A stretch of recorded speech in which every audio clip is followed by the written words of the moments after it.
Hello friends, welcome back to our channel. Friends, ఈ వీడియోలో మనం ఈరోజు అన్ని న్యూస్ పేపర్లో వచ్చినటువంటి ఇంపార్టెంట్ ఎడ్యుకేషన్ అప్డేట్స్తో పాటు చాలా ముఖ్యమైనటువంటి కరెంట్ అఫైర్స్ కూడా రావడం జరిగింది. సో వాటన్నిటి గురించి వన్ బై వన్ ఈ వీడియోలో అయితే చూద్దాం. వీడియో చూస్తున్న ప్రతి ఒక్కరు వీడియోని ఖచ్చితంగా లైక్ చేయండి. డైలీ 1 to 2 అవర్స్ వర్క్ చేసి దాదాపుగా 8 న్యూస్ పేపర్ చదివి ఇన్ఫర్మేషన్ మీకు అయితే అందించడం జరుగుతుంది.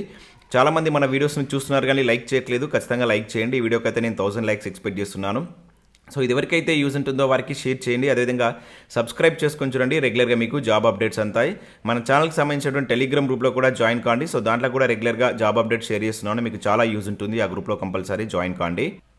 ఫ్రెండ్స్, మన ఛానల్ ద్వారా గ్రూప్ 2 అదేవిధంగా గ్రూప్ 3కి సంబంధించి అన్ని సబ్జెక్టులతో కూడినటువంటి టెస్ట్ సిరీస్ అనేది మన యాప్లోకి తీసుకురావడం జరిగింది. దీని ద్వారా మొత్తం 250 టెస్ట్లు అయితే అందించడం జరుగుతుంది.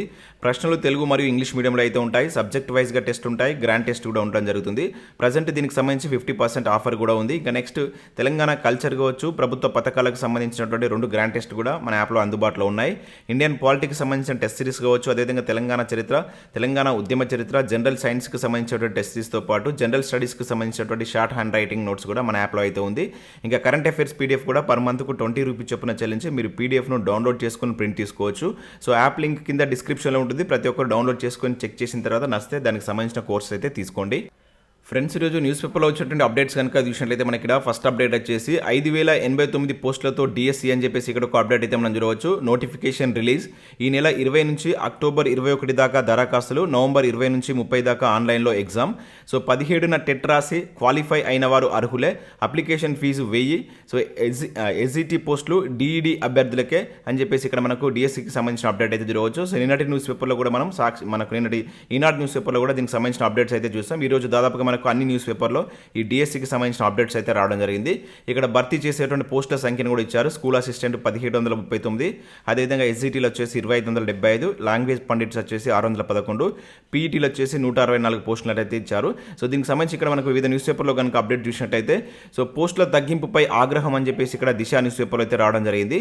సో 13,086 పోస్టులకు నోటిఫికేషన్ వేయాలి.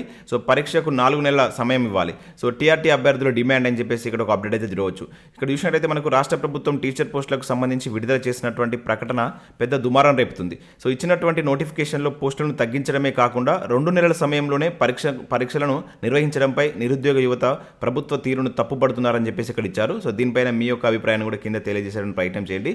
సో విత్ ఇన్ ఈ 2 months మీకు ప్రిపరేషన్ సరిపోతుందా లేదా అనేది కూడా కింద కామెంట్ చేసేటువంటి ప్రయత్నం చేయండి. సో గతంలో అసెంబ్లీ సాక్షిగా సీఎం కేసీఆర్ 13,086 టీచర్ పోస్టులకు నోటిఫికేషన్ జారీ చేస్తామని చెప్పి ఇప్పుడు కేవలం 5,089 పోస్టులకు తగ్గించి నోటిఫికేషన్ జారీ చేయడంపై టీఆర్టీ అభ్యర్థులు ఆగ్రహం వ్యక్తం చేస్తున్నారు. సో టీచర్ బదిలీలు, ప్రమోషన్లతో ఏర్పడేటువంటి ఖాళీలు ఇందులో కలపడం లేదు. అదేవిధంగా రాష్ట్ర ప్రభుత్వం వివిధ పరీక్షలకు ఇచ్చేటువంటి నోటిఫికేషన్లోని వివిధ ఉద్యోగ పరీక్షలకు 6 నుంచి 8 నెలల సమయం నోటిఫికేషన్ ప్రిపరేషన్ కోసం సమయాన్ని ఇస్తుండేది. కానీ తక్కువ ఖాళీలకు నోటిఫికేషన్ జారీ చేయడమే కాకుండా ప్రిపరేషన్కు సమయం ఇవ్వకపోవడంపై ఆగ్రహం వ్యక్తం చేస్తున్నట్లయితే ఇక్కడ చూడవచ్చు. సో టెట్ ఫలితాలు రాకముందే ఈ నెల 20 నుంచి దరఖాస్తులు స్వీకరిస్తున్నారు. సిలబస్ సైతం అప్పుడే ప్రకటించనున్నారు. సో పరీక్ష నవంబర్ 20 నుంచి నిర్వహించనున్నారు. కేవలం 2 నెలల్లోనే పరీక్షకు ఎలా సన్నద్ధం కావాలని ప్రశ్నిస్తున్నారు. సో పరీక్షకు కనీసం 4 నెలల సమయమైనా ఇస్తే బాగుంటుందని అభిప్రాయపడుతున్నారు. సో అదేవిధంగా group 2, group 3, hostel welfare, DAO పరీక్షలు అక్టోబర్, నవంబర్లోనే నిర్వహిస్తున్నారు. సో ఉపాధ్యాయ పరీక్షలకు మాత్రం ఎందుకు ఇంత హడావుడిగా నిర్వహిస్తున్నారని అభ్యర్థులు తప్పుపడుతున్నారు. సో పరీక్షలు డిసెంబర్ చివరి వారంలో లేదా జనవరిలో నిర్వహించాలని డిమాండ్ చేస్తున్నారు. ఒక పరీక్ష ఫీజు అంటే ఇక్కడ మనం చూసినట్లయితే పరీక్ష ఫీజు కూడా 2017లో కనుక చూసినట్లయితే 200 రూపాయలు ఉండేది. ఇప్పుడు 1000 రూపాయలు పెంచినట్లు కూడా ఇక్కడ చూడవచ్చు. సో ఖాళీలు నోటిఫికేషన్లో చేర్చాలని చెప్పేసి ఇచ్చారు. సో అక్టోబర్లో గ్రూప్ 3, నవంబర్లో గ్రూప్ 2 పరీక్షలు ఉన్నందున సో టీఆర్టీ డిసెంబర్ చివరి వారంలో లేదా జనవరిలో నిర్వహించాలని టీచర్ ప్రమోషన్ల ప్రక్రియను ద్వారా ఏర్పడే ఖాళీలను ఇప్పుడు ప్రకటించినట్టు నోటిఫికేషన్లో జత చేయాలని చెప్పేసి కూడా కోరుతున్నట్టు ఇక్కడ ఇచ్చారు. ఇక్కడ మనకు గ్రూప్ 3 అనేది అక్టోబర్లో ఇంకా డిసైడ్ అయితే కాలేదు. ఇక్కడ వీళ్ళు ఇచ్చారు కానీ ఇంకా డిసైడ్ కాలేదు ఇది. సో కాకపోతే మనకు నవంబర్లో మాత్రం గ్రూప్ 2 ఎగ్జామ్ ఉంది. సో ఇవన్నీ ఒకటేసారి కండక్ట్ చేయడం కూడా కరెక్ట్ కాదని చెప్పేసి వీళ్ళు అభిప్రాయపడుతున్నట్టయితే ఇవ్వడం జరిగింది. జస్ట్ 2 months మాత్రమే టైం ఉంటుంది. సో దానికి 4 నెలల సమయం ఇవ్వాలని చెప్పేసి కూడా అభ్యర్థులు కోరుతున్నారు. ఇక టీఆర్టీ నోటిఫికేషన్ విడుదల అంటూ మరొక న్యూస్ పేపర్ కూడా చూడవచ్చు. ఇక్కడ కూడా సేమ్ అప్డేట్స్ అయితే ఉన్నాయి. ఈ నెల 20 నుంచి అక్టోబర్ 21 వరకు దరఖాస్తు స్వీకరణ, నవంబర్ 20 నుంచి 30 వరకు ఆన్లైన్లో పరీక్షలు. సో ₹1000కి పెరిగినటువంటి ఫీజు, తక్కువ పోస్టులపై భర్తీపై నిరుద్యోగుల నిరసన అని చెప్పేసి కూడా సాక్షిలో కూడా దీనికి సంబంధించి ఇచ్చారు. ఇక ప్రత్యేక ఉపాధ్యాయ పోస్టుల భర్తీకి బ్రేక్ అంటూ ఈనాడు న్యూస్ పేపర్లో చూడవచ్చు. 1523 కొలులను చేర్చకుండానే నోటిఫికేషన్ జారీ. సో టీఆర్టీ నిర్వహణ విధి విధానాలపై ఉత్తర్వులు. సో సాధారణ ఉపాధ్యాయ పోస్టులకు స్పెషల్ బీఈడీ అదేవిధంగా డీఈడీ అభ్యర్థులు అర్హులే. రూపాయలు 200 నుంచి 1000కి పెరిగినటువంటి దరఖాస్తు ఫీజు అని చెప్పేసి ఇక్కడ ఇచ్చారు. సో దరఖాస్తు ఫీజు మాత్రం అమాంతంగా పెంచడం జరిగింది. ఇది ఎవరైతే సగటు నిరుద్యోగునికి చాలా భారంగా అయితే ఉంటుంది. ఈ 1000 రూపాయలు అనేది మామూలు విషయం కాదు. సో ఇక్కడ విషయం అయితే ప్రత్యేక అవసరాల పిల్లలు ఏదైతే వాళ్ళ కోసం నిర్దేశించినటువంటి 1523 స్పెషల్ ఎడ్యుకేషన్ ఉపాధ్యాయ పోస్టుల భర్తీకి బ్రేక్ పడింది. సో ప్రభుత్వం తాజాగా జారీ చేసినటువంటి ఉపాధ్యాయ నియామక పరీక్షల నోటిఫికేషన్లో 5089 సాధారణ ఉపాధ్యాయ పోస్టుల వివరాలు మాత్రమే వెల్లడించింది. ప్రత్యేక విద్యా ఉపాధ్యాయ నియామకాలపై నోటిఫికేషన్ ఇవ్వలేదు. సో ప్రస్తుతానికి వాటి భర్తీ ఆగిపోయినట్టే అని చెప్పేసి ఇక్కడ ఇచ్చారు. కొన్ని సమస్యలు తలెత్తాయని వాటిని పరిష్కరించాకే భర్తీ చేస్తామని విద్యాశాఖ వర్గాలు చెప్తున్నాయి. సో అవి ఇప్పట్లో పరిష్కారం అవుతాయని అన్నది ప్రశ్నార్థకంగా మారిందని చెప్పేసి కూడా ఇక్కడ మనకు ఏదైతే స్పెషల్ ఎడ్యుకేషన్కి సంబంధించి 1523 ఉద్యోగాలకు సంబంధించి సో ఇప్పట్లో మనకు నోటిఫికేషన్ వచ్చే ఛాన్స్ లేదన్నట్టుగానే ఇక్కడ ఇవ్వడం జరిగింది. సో ఈసారి నియామకాల్లో ముఖ్యాంశాలు అని చెప్పేసి కూడా ఇచ్చారు. ఇవన్నీ మనం ఆల్రెడీ గతంలో డిస్కస్ చేసినటువంటి ఎగ్జామ్ ప్యాటర్న్ ఏ విధంగా ఉంటుంది. పరీక్షలో మనకు మొత్తం తెలుగు అంశం, ఉర్దూ అంశం, మొత్తం ఆంగ్ల అంశం 3 లాంగ్వేజెస్లో అయితే ప్రశ్నలు అయితే ఉంటాయంట. సో 160 ప్రశ్నలు 80 మార్కులకు పరీక్ష ఉంటుంది. సో టెట్లో సాధించిన మార్కులు 20% వెయిటేజ్ ఉంటాయి. అంటే ఎగ్జామ్కి సంబంధించిన విధానాలు కూడా ఇక్కడ మనకు కంప్లీట్గా ఇవ్వడం జరిగింది. ఒకసారి మీరు ఈనాడు న్యూస్ పేపర్ చూడండి. ఆల్రెడీ టీఆర్టీకి ప్రిపేర్ అవుతున్న అభ్యర్థులకు ఆ విషయాలన్నీ తెలిసే ఉంటాయి. ఇక నెక్స్ట్ విషయంలో అయితే సర్టిఫికేట్ల తనిఖీ ప్రత్యేక సెంటర్ అంటే ఇక్కడ మనకు గురుకులకు సంబంధించిన ఒక ఇంపార్టెంట్ అప్డేట్ అయితే రావడం జరిగింది. సో గురుకుల అభ్యర్థుల కోసం హైదరాబాద్లో ఏర్పాటు. సో 1:2 నిష్పత్తిలో అభ్యర్థుల యొక్క ధ్రువపత్రాల పరిశీలన 2 వారాలు కొనసాగేలా ప్రణాళిక అని చెప్పేసి ఇక్కడ ఇచ్చారు. సో గురుకుల కులుల నియామకాలను వేగవంతంగా పూర్తి చేసేందుకు తెలంగాణ గురుకుల విద్యా సంస్థల నియామక బోర్డు ఏర్పాట్లు చకచక చేస్తుంది. ఇప్పటికే అర్హత పరీక్షలని నిర్వహించినటువంటి బోర్డు మెజార్టీ సబ్జెక్టులకు సంబంధించి తుది కీలను సైతం విడుదల చేసింది. సో ఆర్ట్, క్రాఫ్ట్, మ్యూజిక్ టీచర్ల కేటగిరీలకు సంబంధించి కోర్టు పరిధిలో కేసులు ఉండడంతో ఆయా పరీక్షలకు తుది కీలను ఇంకా ఖరారు చేయలేదని చెప్పేసి ఇక్కడ చూడవచ్చు. సో ప్రస్తుతం ఫైనల్కి ఖరారు చేసినటువంటి ఏవైతే సబ్జెక్టులకు సంబంధించి మెరిట్ జాబితాలను సిద్ధం చేసేందుకు కసరత్తు అయితే చేస్తుంది అని చెప్పేసి ఇక్కడ ఇచ్చారు. సో ఇక్కడ మనం చూసినట్లయితే 9210 పోస్టుల భర్తీకి అని చెప్పేసి చూడవచ్చు. గురుకుల విద్యా సంస్థల్లో ప్రధానంగా మనకు 9 విభాగాల్లో 9200 పోస్టుల భర్తీకి ట్రిప్ అయితే మనకు 9 రకాల నోటిఫికేషన్ జారీ చేసింది. ఇందులో మనకు 61 సబ్జెక్టులకు సంబంధించిన పోస్టులు అయితే ఉన్నాయి. ఈ క్రమంలో ఒక్కొక్క పోస్టుకు 2 చొప్పున ఎంపిక చేస్తూ మెరిట్ జాబితాలను విడుదల చేస్తారు. 1:2 నిష్పత్తిలో ఎంపికైన అభ్యర్థులు వారి యొక్క ఒరిజినల్ సర్టిఫికేట్లు ప్రత్యేకంగా ఏర్పాటు చేసినటువంటి వెరిఫికేషన్ సెంటర్కు హాజరై పరిశీలన ప్రక్రియను పూర్తి చేసుకోవాల్సి అయితే ఉంటుందంట. సో తొలుతగా జిల్లాల వారీగా పరిశీలన కేంద్రాలు ఏర్పాటు చేయాలని భావించినప్పటికీ అభ్యర్థుల సంఖ్య తక్కువ ఉండడం, సో మరోవైపు 2 వారాల పాటు పరిశీలన ప్రక్రియ నిర్వహిస్తుండడంతో హైదరాబాద్లో ఒక కేంద్రం ఏర్పాటు చేస్తే సరిపోతుందని బోర్డు అధికారులు అంచనాకు వచ్చారు. ఈ మేరకు పరిశీలన కేంద్రం ఏర్పాటు నిర్వహణపై కసరత్తు చేస్తున్నట్లు ఇక్కడ తీయడం జరిగింది. సో మన గురుకులకు సంబంధించి ఎప్పుడైనా కూడా రిజల్ట్స్ వచ్చేటువంటి ఛాన్స్ అయితే ఉంది. వీటికి సంబంధించినటువంటి సర్టిఫికేషన్ వెరిఫికేషన్ సంబంధించినటువంటి కేంద్రాన్ని కూడా ఇక్కడ ఏర్పాటు చేస్తున్నట్లు ఒక అప్డేట్ సాక్షి న్యూస్ పేపర్లో చూడవచ్చు. ఇక నెక్స్ట్ విషయం అయితే పాలిటెక్నిక్ లెక్చరర్ పోస్టుల పరీక్షకు 50% మంది హాజరని చెప్పి చూడవచ్చు. సో రాష్ట్రంలోని పాలిటెక్నిక్ కళాశాలలో లెక్చరర్ పోస్టుల భర్తీ కోసం ఈ నెల 4 నుంచి 8వ తేదీ వరకు జరిగినటువంటి ఎగ్జామ్లో సిబిఆర్టీ ఎగ్జామ్లో మనకు 49.64% మంది హాజరైనట్లు ఇక్కడ TSPSC అయితే ప్రకటించింది. అంటే మొత్తం మనకు 15 జిల్లాల్లో నిర్వహించినటువంటి పరీక్షలో 24,073 మంది హాజరైనట్లు కమిషన్ పేర్కొన్నట్లు ఇక్కడ ఒక అప్డేట్ చూడవచ్చు. ఇక ఈనాడు ప్రతిభకు సంబంధించి చూసినట్లయితే ఇక్కడ మనకు పర్యావరణ కాలుష్యం అనేటువంటి దానికి సంబంధించిన ఒక ఆర్టికల్ ఇచ్చారు. అదేవిధంగా మనకు TRT 2023 గణితానికి సంబంధించినటువంటి ప్రాక్టీస్ బిట్స్ కూడా ఇక్కడ ఇచ్చారు. ఒకసారి వీటిని డౌన్లోడ్ చేసుకొని ప్రాక్టీస్ చేసే ప్రయత్నం చేయండి. సో ఇవి మనకు వివిధ న్యూస్ పేపర్లో వచ్చినటువంటి important education updates. Next current affairs చూద్దాం. చాలా ఇంపార్టెంట్ కరెంట్ అఫైర్స్ ఉన్నాయి. స్కిప్ చేయకుండా ఎండ్ వరకు చూడండి. ఖచ్చితంగా లైక్ చేయండి. ఒకటే వీడియోలో మీకు ఎడ్యుకేషన్ అప్డేట్స్ అదేవిధంగా కరెంట్ అఫైర్స్ అనేవి కలిపి అందించడం జరుగుతుంది. ఖచ్చితంగా లైక్ చేసి మీ మిత్రులకైతే షేర్ చేయండి.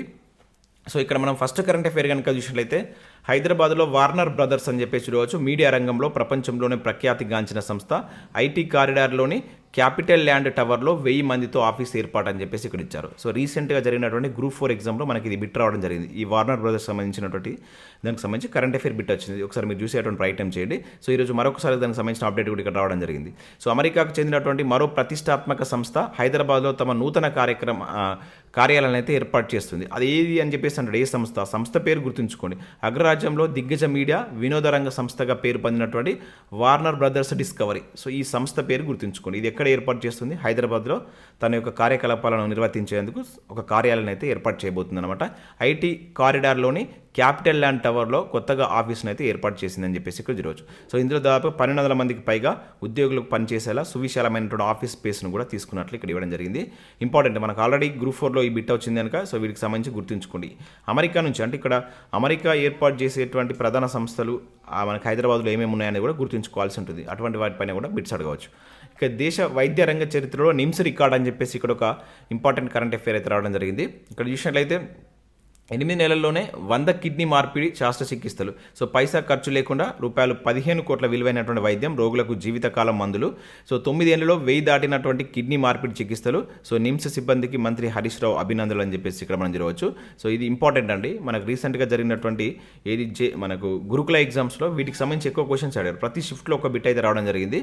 సో ఇక్కడ చూసినట్లయితే అత్యంత అధునాతన వైద్యం అందించడంతో పాటు ఎన్నో క్లిష్టమైనటువంటి శస్త్రచికిత్సలు చేయడంలో ఇప్పటికే ఎన్నో రికార్డులు సొంతం చేసుకున్నటువంటి హైదరాబాద్లో ఉన్నటువంటి నిజాం వైద్య విజ్ఞాన సంస్థ, మనం నిమ్స్ అంటాం. సో తాజాగా మరో మైల్ రైన్ అయితే దాటింది. అతి తక్కువ వ్యవధిలోనే 100 కిడ్నీ మార్పిడి ఆపరేషన్లు చేసిన ప్రభుత్వ వైద్యశాలగా రికార్డుకి ఎక్కిందంటే చూడవచ్చు. సో దేశ చరిత్రలోనే ఇలా ప్రభుత్వ వైద్య రంగంలో ఒకే సెంటర్లో 8 నెలల్లో అతి తక్కువ సమయంలోనే ఇంత పెద్ద ఎత్తున, అంటే భారీ ఎత్తున కిడ్నీ మార్పిడి చేయడం అనేటువంటిది రికార్డ్ అని చెప్పేసి చెప్తున్నారు. చాలా ఇంపార్టెంట్ గుర్తుంచుకొని, నిమ్స్ హాస్పిటల్ వితిన్ 8 మంత్స్లోనే 100 కిడ్నీ మార్పిడి చేసినటువంటి ప్రభుత్వ వైద్యశాలగా రికార్డు సృష్టించినట్లు ఇక్కడ ఒక అప్డేట్ అయితే మనం చూడవచ్చు. సో ఇక్కడ అది గుర్తుంచుకొని దాని యొక్క రికార్డ్ ఏంటనేది గుర్తుంచుకునే ప్రయత్నం చేయండి.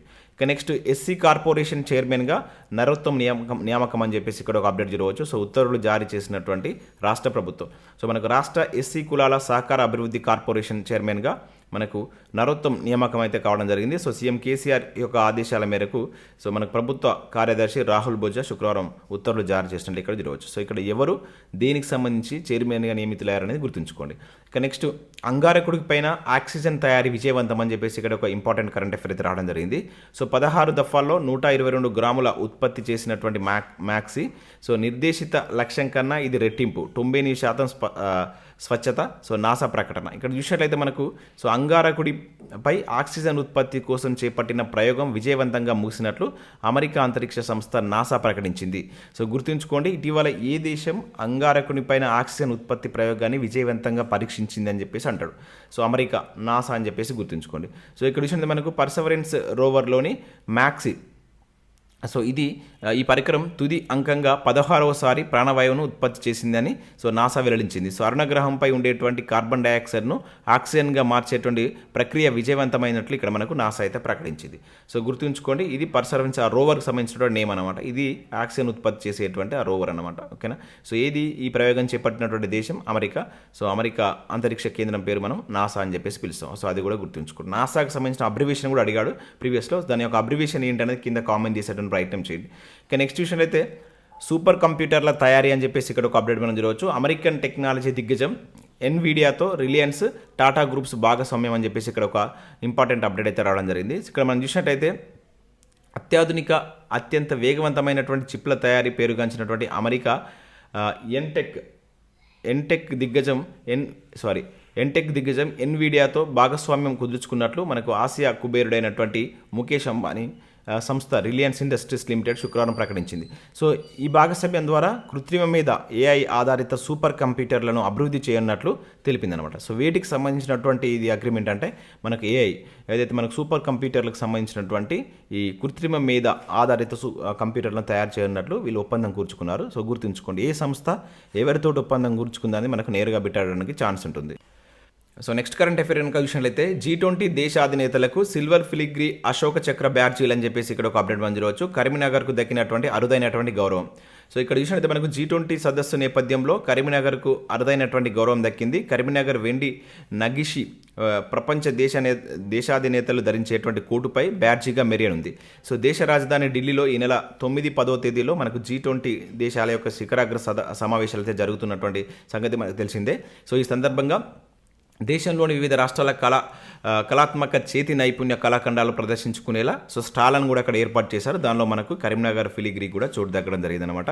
సో ఇది గుర్తుంచుకోండి, ఇంపార్టెంట్, మన ప్రాంతానికి సంబంధించినటువంటి దానిగా గుర్తుంచుకోవాల్సి ఉంటుంది.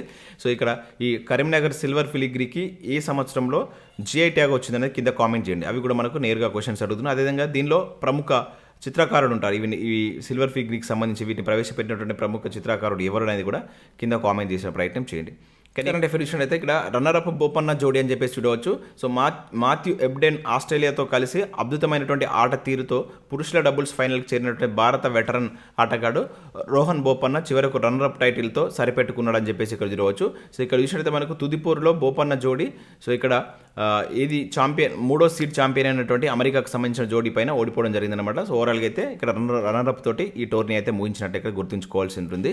సో మనం నిన్న కూడా చూసాం, అత్యంత పెద్ద వయసులో ఈ టోర్నీలో ఫైనల్కి చేరినటువంటి ఆటగాడు కూడా మనకు బోపన్న అయితే రికార్డు సృష్టించినట్లు నిన్నటి పేపర్లో కూడా చూసాం. సో ఇది గుర్తుంచుకోండి, దీనిలో రన్నరప్గా అయితే వెళ్ళి నిలవడం జరిగింది. ఇక నెక్స్ట్ కనుక చూసినట్లయితే త్వరలో ఇండియాకు శివాజీ మహారాజ్ ఆయుధం అని చెప్పేసి ఇక్కడ ఒక అప్డేట్ మనం చూడవచ్చు. సో నవంబర్లో తీసుకొచ్చేందుకు మహాసర్కారు ప్రయత్నాలు అని చెప్పేసి ఇక్కడ ఒక అప్డేట్ మనం చూడవచ్చు. సో ఛత్రపతి శివాజీ మహారాజు ఉపయోగించినటువంటి సో ఇది గుర్తుంచుకోండి, ఇక్కడ వాగ్నాక్ అనేటువంటి ప్రత్యేక ఆయుధంని త్వరలో లండన్ నుంచి మహారాష్ట్రకు తీసుకురానున్నారు. సో ఇందుకోసం మహారాష్ట్ర సర్కార్ ప్రయత్నాలు చేస్తుంది. సో ఈ వాగ్నాక్ అనేది పులిగోర్ల ఆకారంలో ఉండేటువంటి ఇనుప ఆయుధం. సో 1659లో బీజాపూర్ సుల్తాన్ అయినటువంటి అఫ్జల్ ఖాన్ను చంపడానికి ఛత్రపతి శివాజీ మహారాజ్ దీన్ని ఉపయోగించారు. సో ఇది ప్రస్తుతం లండన్లో ఉన్నటువంటి విక్టోరియా ఆల్బర్ట్ మ్యూజియంలో ఉంది. సో నవంబర్లో దాన్ని మహారాష్ట్రకు తీసుకొచ్చే అవకాశం ఉందని ఆ రాష్ట్ర సాంస్కృతిక శాఖ మంత్రి వెల్లడించినట్లు ఇక్కడ ఒక అప్డేట్ మనం చూడవచ్చు. సో ఆయుధం పేరు గుర్తుంచుకొని ఇంపార్టెంట్. ఇక్కడ మనకు శివాజీకి సంబంధించినటువంటి టాపిక్ వార్తల్లో ఉంటుంది కనుక సో శివాజీకి సంబంధించినటువంటి ఇన్ఫర్మేషన్ కూడా మనం చదువుకోవాల్సి ఉంటుంది. స్టార్టింగ్ అంశాలను కూడా ఒకసారి చూసేటువంటి ప్రయత్నం చేయండి. సో ఇవి మనకు వివిధ న్యూస్ పేపర్లో వచ్చినటువంటి ముఖ్యమైనటువంటి ఎడ్యుకేషన్ అప్డేట్స్, అదేవిధంగా కరెంట్ అఫైర్స్. సో వీడియో నచ్చినట్లయితే లైక్ చేసి మీ మిత్రులకైతే షేర్ చేయండి. మన యాప్ను డౌన్లోడ్ చేసుకోండి, దానిలో మీకు యూస్ఫుల్ కంటెంట్ అయితే ఉంది. Thanks for watching. Thank you.